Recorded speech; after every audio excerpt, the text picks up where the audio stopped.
Oke, sekarang kita masuk ke beberapa materi inti kita ya. Tadi itu maksud saya pertanyaan-pertanyaan di grup itu ya kamu ikuti karena ada banyak doktrin-doktrin penting yang mungkin di kelas ini saya nggak bisa ajarkan. Jadi saya harap kalian baca gitu ya. Nah, kalau ada pertanyaan, Pak, saya baca ini saya nggak ngerti. Misalnya ini ya, ini kan eh, tadi Bapak mengatakan misalnya di sini ada kehendak natural, ada kehendak genomik. Kalau dia mengambil manusia, harusnya dia punya natural dan genomik dong. Tapi kenapa Kristus nggak punya kehendak genomik? Tadi, dia mengambil kodrat Adam yang benar-benar sebelum jatuh. Tapi dia merelakan diri untuk mengambil konsekuensi kejahatan. Ngerti nggak ya? Ini agak sulit memang. Kalau Adam yang jatuh, kalau Adam itu jatuh, berarti kalau Adam sebelum jatuh hanya punya kehendak apa? Natural. Genomiknya nggak ada kan? Setelah jatuh, ada natural dan genomik. Nah, tadi kan Bapak bilang ambilnya setelah jatuh, berarti punya kehendak genomik dong. Nah, ini Kristus mengambil kodrat Adam yang sempurna. Ya, Adam sebelum jatuh. Ini.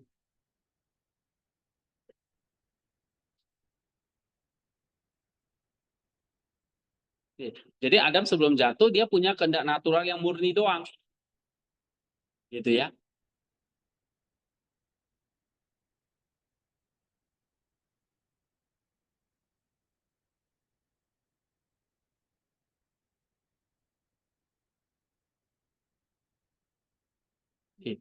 Kok tadi di sini sesudah jatuh gitu. Terus kalau ini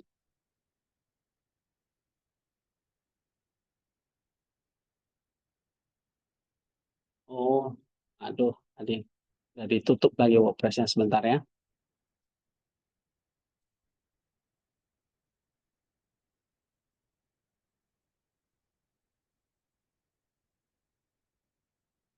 Ini yang saya gumulkan 1 minggu ini. Eh,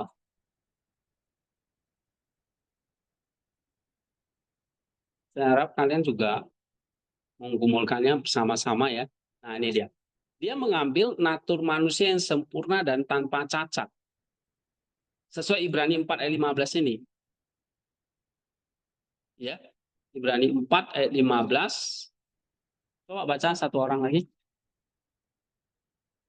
Ibrani 4 ayat 15 tadi. Stefani, baca. Dengan dasar yang kita punya, selain dasar yang tidak dapat pun berantakan kelemahan-kelemahan kita. Iya. Kalinya sama dengan kita, biar kita cobain hanya tidak berbuat dosa. Iya. Dia dicobain hanya tidak berbuat dosa. Gitu loh. Kok bisa nggak berbuat dosa? Karena dia tidak punya kehendak genomik. Berarti dia hanya punya kehendak natural. Itu kehendak manusia. Nih, dia hanya punya kehendak natural, kehendak manusia yang aslinya sebelum jatuh dalam dosa. Setelah jatuh dalam dosa, jadinya ada kehendak ragu-ragu nih, genomik ini. Ini kodrat manusia yang telah jatuh. Kristus tidak ambil ini, dia hanya ambil kehendak natural. Tapi ketika Adam jatuh dalam dosa, dia mengalami konsekuensi dosa. Kodratnya bisa mengalami kematian. Nah, itulah yang Kristus ambil, konsekuensinya yang dia ambil. Kodratnya tetap murni, paham nggak? Tapi dia ngambil konsekuensinya. Sama kayak tadi, dokter nggak kena COVID kan? Kamu kena COVID. Saya nggak kena COVID, saya nggak ada dosa. Tapi kamu kena COVID, kena dosa. Tapi saya datang mau menyembuhkan kamu. Gimana caranya? Saya berinkarnasi. Saya datang, COVID itu. Kita bisa obat dulu. Kan saya masuk ke zona karantina lagi. Dokter itu datang masuk ke karantina. Nah itu, ya. Bingung nggak nih? Hah? Bingung ya? Saya jadi bingung kalau kalian bingung. Oke, eh, gimana ya jelasin ini ya?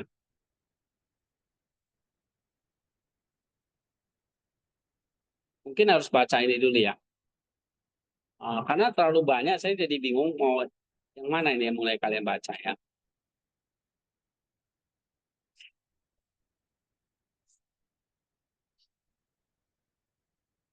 Ini aja deh.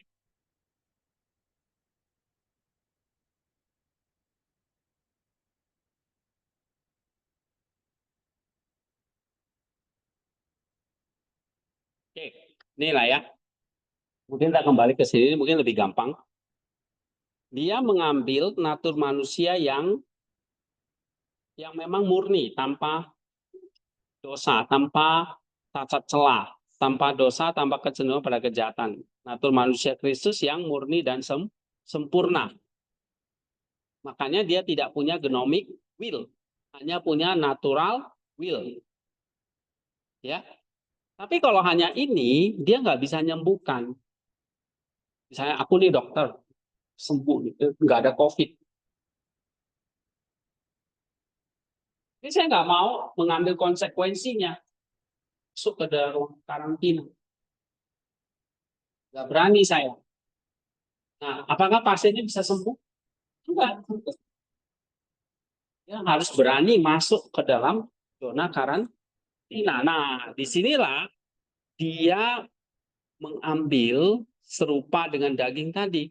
Dia secara sukarela memilih mengenakan modus keberadaan natur kita yang telah jatuh. Artinya, Kristus itu berani menanggung resiko, konsekuensi dari kejatuhan. Meskipun dia sendiri tidak berdosa, meskipun dia sendiri tidak kena COVID. Kamu kena COVID. Tapi Kristus berani datang masuk ke dalam zona karantina. Dulu istilahnya apa kalau di puskesmas itu? Karantina kan? Nah, di karantina. Jadi Kristusnya berani datang karantina. Masuk ke dalam ruang karantina itu. Artinya, dia berani menerima konsekuensi dari kejatuhan. Tapi dia mengalami yang namanya passion yang tak bercela, blameless passion. Seperti rasa lapar, haus, lelah. Dia bisa menderita, dia bisa sakit, dia bisa merasakan kematian. Jadi, harusnya kalau nggak kena COVID, nggak perlu mati kan? Tapi dia berani masuk ke karantina dan dia bisa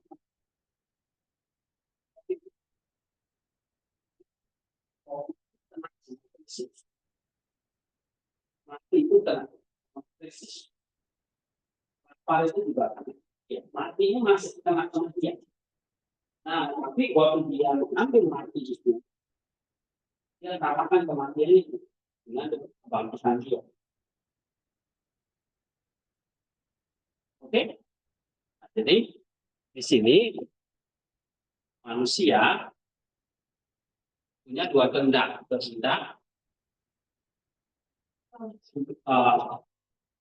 natural dan kehendak ekonomi. Itu yang mana punya? Kenapa? Karena dia semua mengambil tindakan yang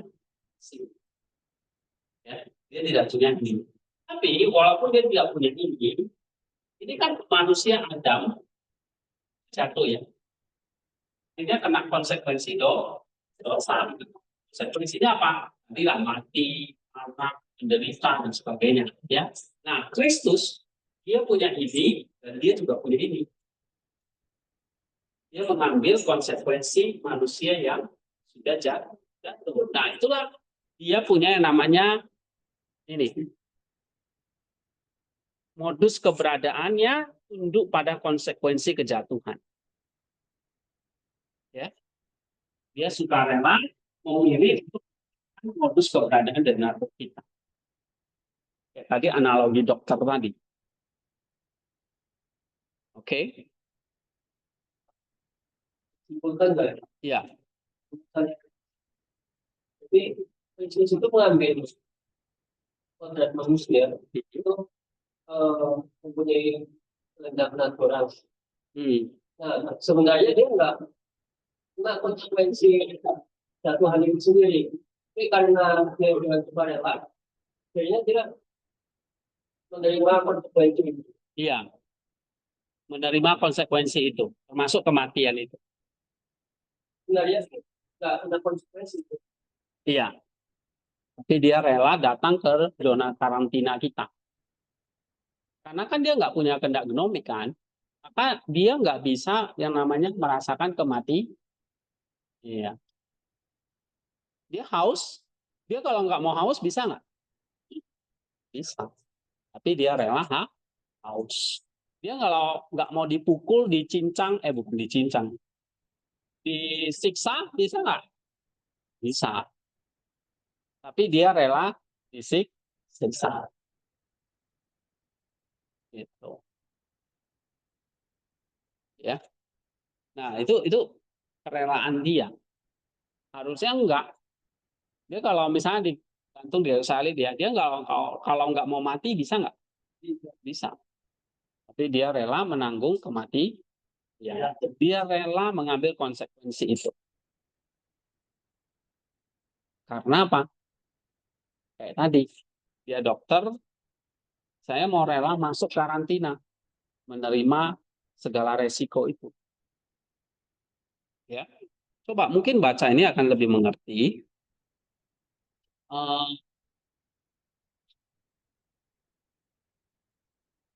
Ini pertanyaan dari si siapa ya? Si Rahmat juga kemarin ya, tentang kehendak bebas.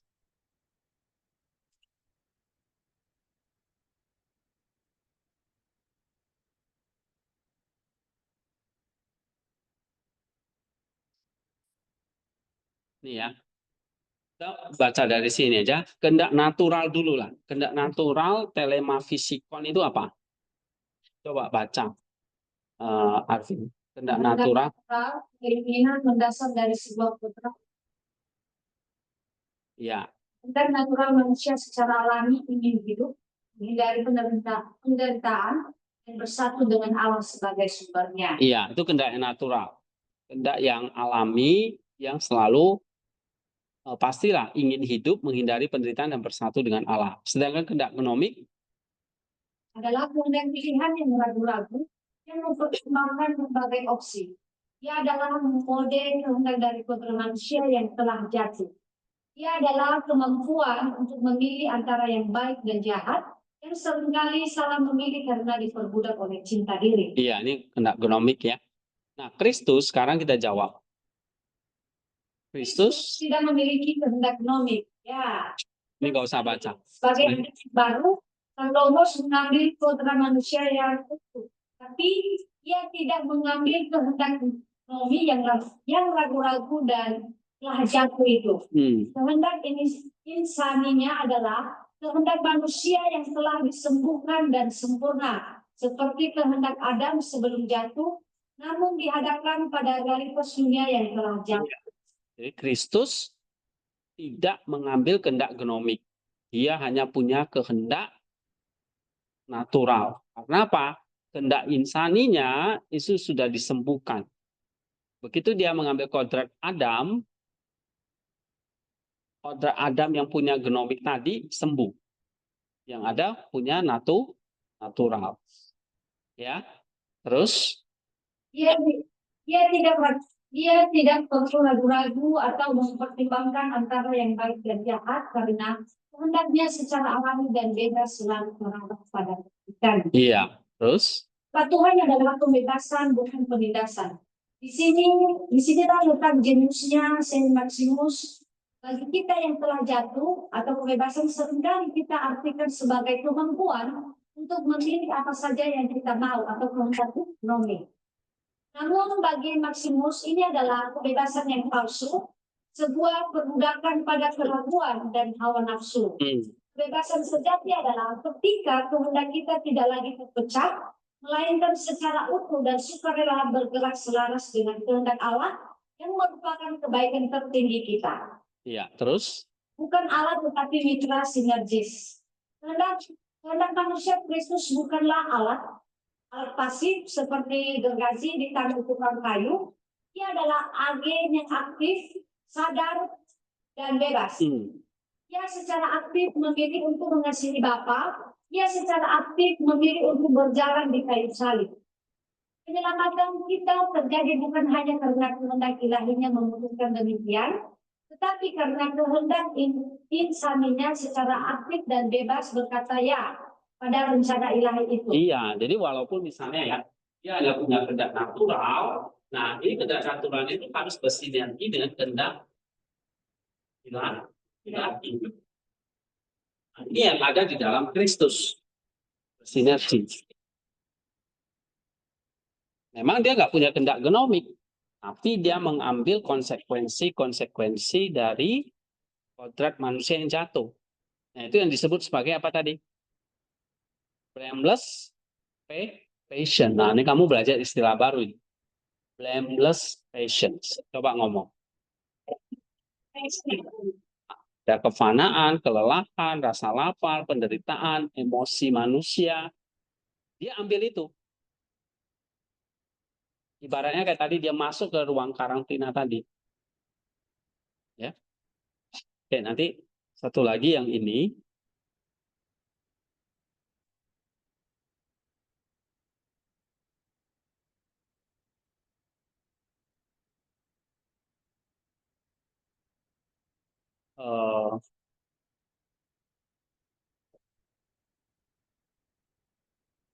Nah, ada satu lagi yang saya mau kamu baca, yaitu sih ya.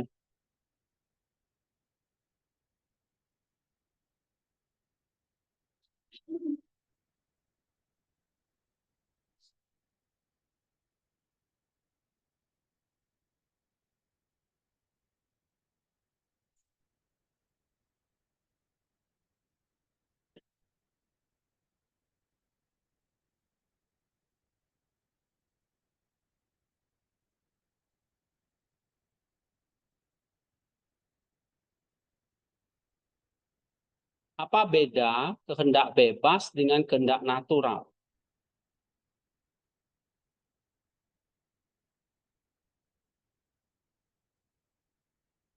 Ada yang bisa jawab?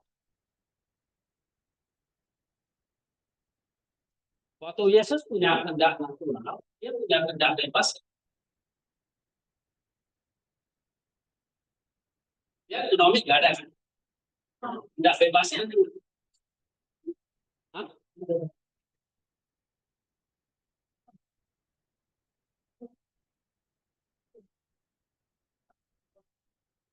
Ada kehendak bebasnya nggak? Ada. Oke. Kalau nggak ada kehendak bebas, ya ngapain dia bergumul di Getsemani? Ya, dia bergumul, tapi apakah dengan bergumul itu membuat dia jatuh dalam dosa? Enggak. Karena ya, Getsemani itu kan menghadapi kematian ya. Nah, natural itu kan sebetulnya kan namanya menghadapi kematian itu sesuatu yang nggak alami. Pasti akan mengalami ketakutan. Kita lah mau menghadap kematian kan kita takut. Karena sebetulnya ketakutan itu kematian itu musuh dari kehendak alami. Kehendak alami itu maunya hidup lagi. Kristus takut di Getsemani itu karena ya dia hanya punya kehendak natural yang memang naturalnya itu adalah menolak mati. Nah, itu justru membuktikan dia punya kehendak natural sebagai manusia. Nah, di dalam kebebasan dia menyerahkan aturannya kepada kehendak ilahinya. Itu kan kehendak bebas. Itu. Ya. Nah, jadi apa beda kehendak bebas dengan kehendak natural?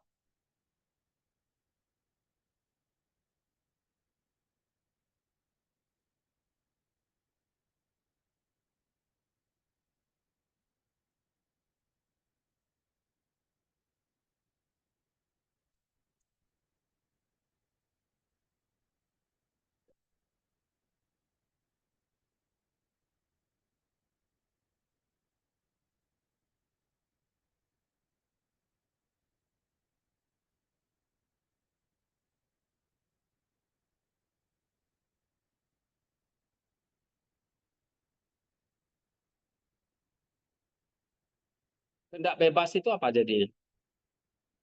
Nah, ini. Apa beda kehendak bebas dan kehendak natural?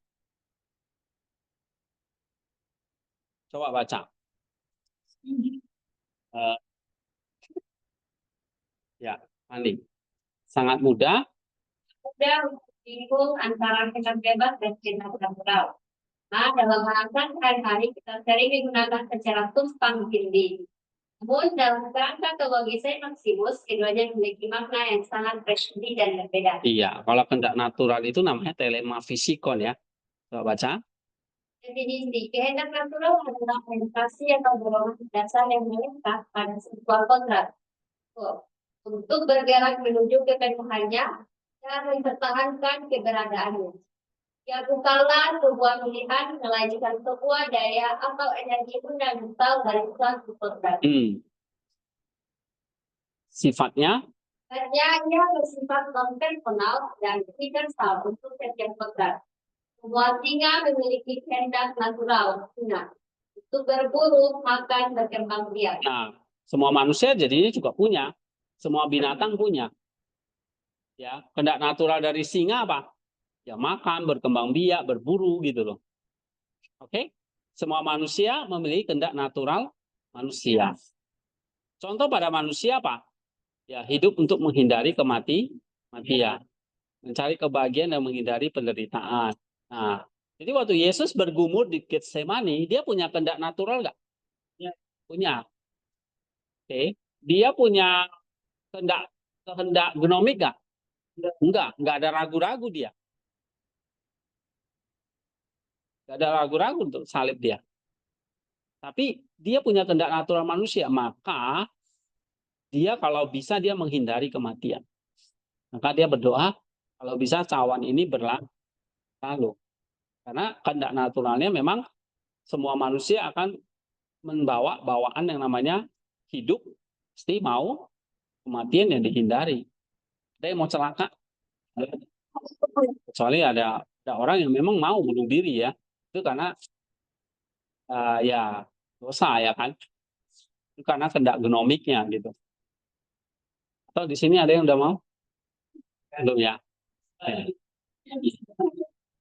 Oke. Pada akhirnya kehendak natural itu adalah mencari persekutuan dengan Allah sebagai sumber dan tujuan akhir dari keberadaan kita. Analoginya adalah bayangkan sebuah tanaman, kehendak natural tanaman adalah tumbuh ke arah matahari, ya kan? Menyerap air, menghasilkan buah. Tanaman tidak memilih untuk melakukan ini. Tapi ini adalah dorongan fundamental dari kodratnya sebagai tanaman. Nah, gitu ya. Kehendak natural tidak bisa berdosa.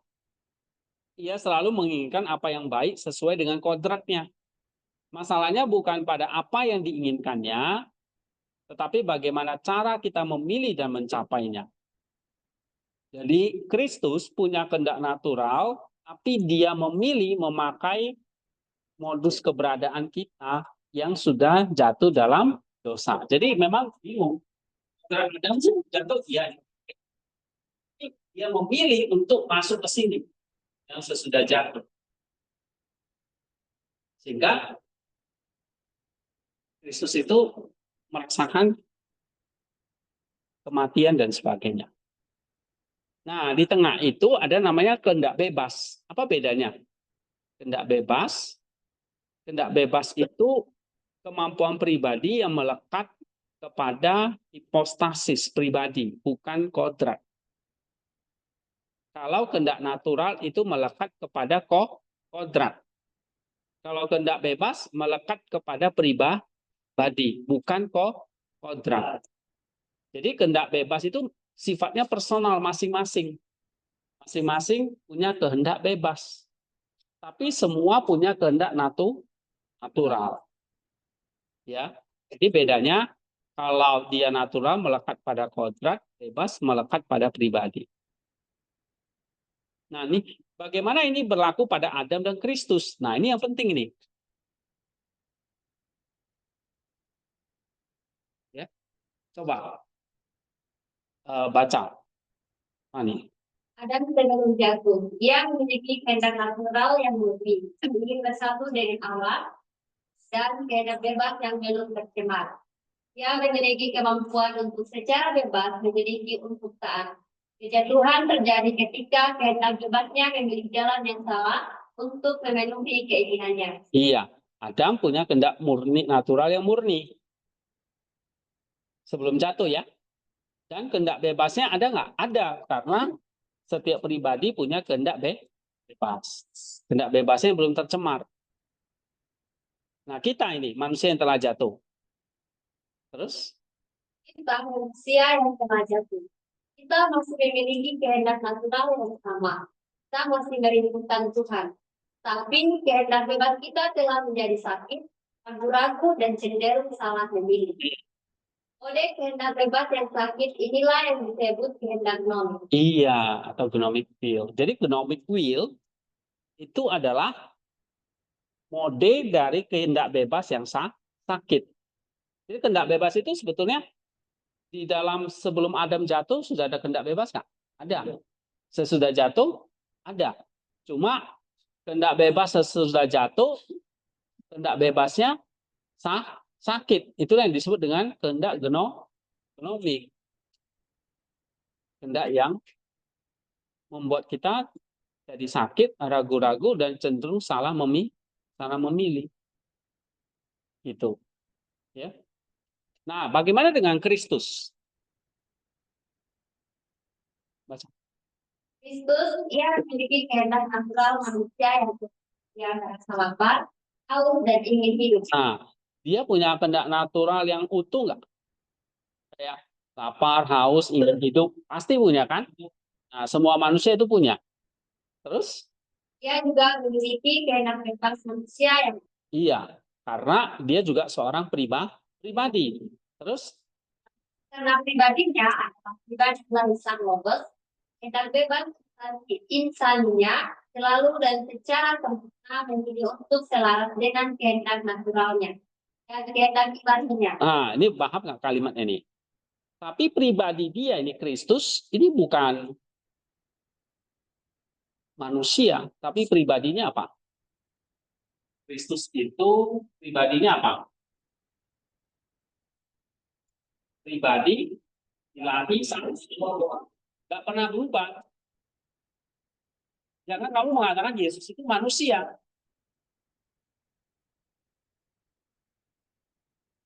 Yesus punya kodrat manusia, ya. Ya, jadi pribadinya apa? Pribadi ilahi sang Logos. Yang di dalamnya ada dua kodrat. Kodrat manusia dan kodrat manusia. Oke, nah ini rumusnya harus tahu ini. Kristus rumusnya apa? Pribadi kan hipostasis kan? Hipostasis namanya apa? Manusia. Bukan. Hipostasis ilahi sang pribadi ilahi sang itu dia, satu pribadi. Nah, kalau banyak agama yang mengatakan Yesus kan hanya manusia biasa, seorang nabi, seorang guru, pendiri agama Kristen. Islam menganggapnya nabi dan rasul, kan gitu kan? Nah, ya manusia biasa, pribadinya pribadi manusia. Tapi kita nggak percaya Kristus itu adalah pribadi apa? Sang Logos. Bukan pribadi manusia. Tapi dia punya kodrat, makanya kamu bisa melihat cara, melihat dia menderita, itu karena dia punya kodrat manusia. Nah, tapi dia juga punya kodrat Allah. Jadi kalau disimpulkan, Kristus itu apa? Pribadi sang Logos yang memiliki kodrat ilahi dan kodrat manusia. Nama pribadinya apa? Sang Logos. Bukan pribadi manusia. Nah, ini yang seringkali keliru. Ya. Nah, kalau dia adalah pribadi ilahi sang logos, maka kalau kehendak itu melekat kepada pribadi, kehendak bebas ya, maka pribadi sang logos itu punya kehendak bebas kan? Punya. Tapi ingat, kehendak bebasnya berarti kan kalau dia adalah pribadi, ya, kehendak bebasnya berarti kalau dia manusia ini kodrat natural will-nya Allah ada nggak sama dia? Ada. Kehendak ilahinya ada kan? Kalau dia kodrat manusia, kehendak manusianya ada nggak? Ada. Kehendak naturalnya ada nggak? Kalau dia Allah, kehendak natural Allahnya ada nggak? Ada. Berarti ada dua kehendak kan? Di dalamnya kan? Di dalam satu pribadi ini kan? Nah, pribadi ini punya kehendak bebas nggak? Punya. Karena kehendak bebas melekat pada pribadi. Jadi di dalamnya ada berapa kehendak? 3 dong. 3 kehendak bebas pada pribadinya. Kodrat Allahnya punya kehendak Allah, kehendak natural Allah kan. Kalau dia kodrat manusia punya kodrat kehendak manusia atau kehendak natural manusia, tapi tidak punya kehendak kuno. Nah, 3 itu. Oke. Bagaimana ini? Kehendak bebas yang melekat pada pribadinya itu, ya, dia akan pakai kehendak bebas itu apa sih fungsinya? Kehendak bebas itu kan yang memilih mau pakai kehendak manusianya dengan kehendak Allahnya sinkron nggak? Kalau nggak sinkron dosa kan gitu. Nah, yang menentukan apa? Kehendak bebas. Paham nggak kan? Paham juga. Paham. Apa ini? Oke, saya lagi. Kehendak bebas itu yang memilih, menentukan. Memilih apa? Kehendak manusia dengan kehendak Allahnya sejalan atau mau berlawan agak gitu. Nah, itu ditentukan apa? Kehendak bebas. Kalau pribadi nggak punya kehendak bebas, dia bukan pribadi. Dia robot. Kalau dia patung. Patung itu punya kehendak bebas? Hah? Tidak. Enggak kan? Nggak bisa milih kan soalnya kan? Kayak robot yang kita pegang remote-nya, itu bisa memilih. Ya, bisa tidur, dia tidur kan? Bisa dia jalan, dia jalan. Punya kehendak bebas. Kalau binatang, pribadi nggak ya? Tumbuhan, ada nggak kehendak bebas pada binatang, pada tumbuhan? Hipostasis.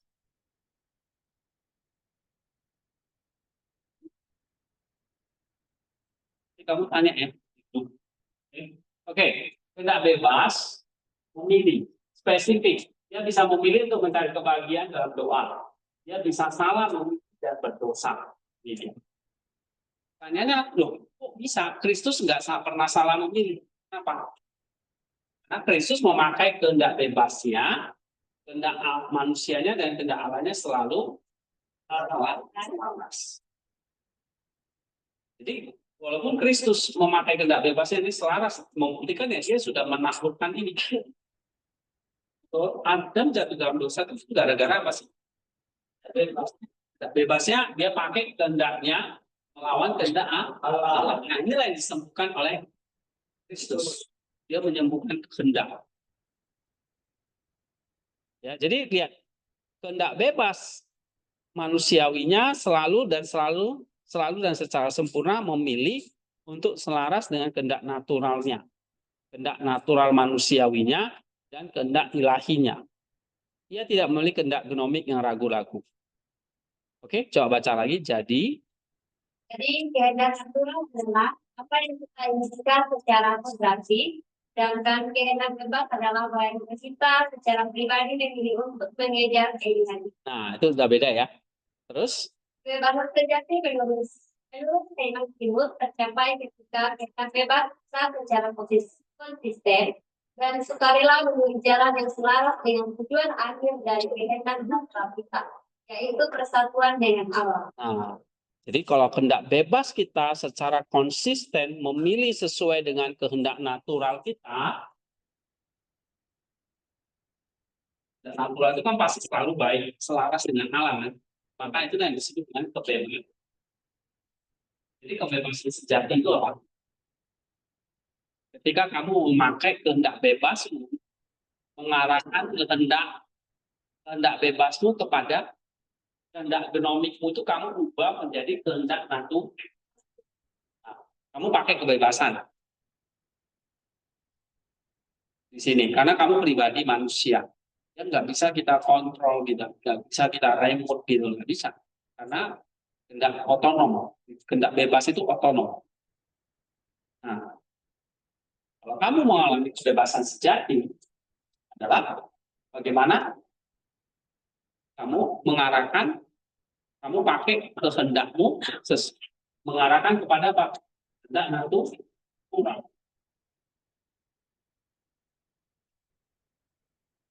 Ya, kehendak naturalnya, bukan mengarahkan kepada kehendak nomi.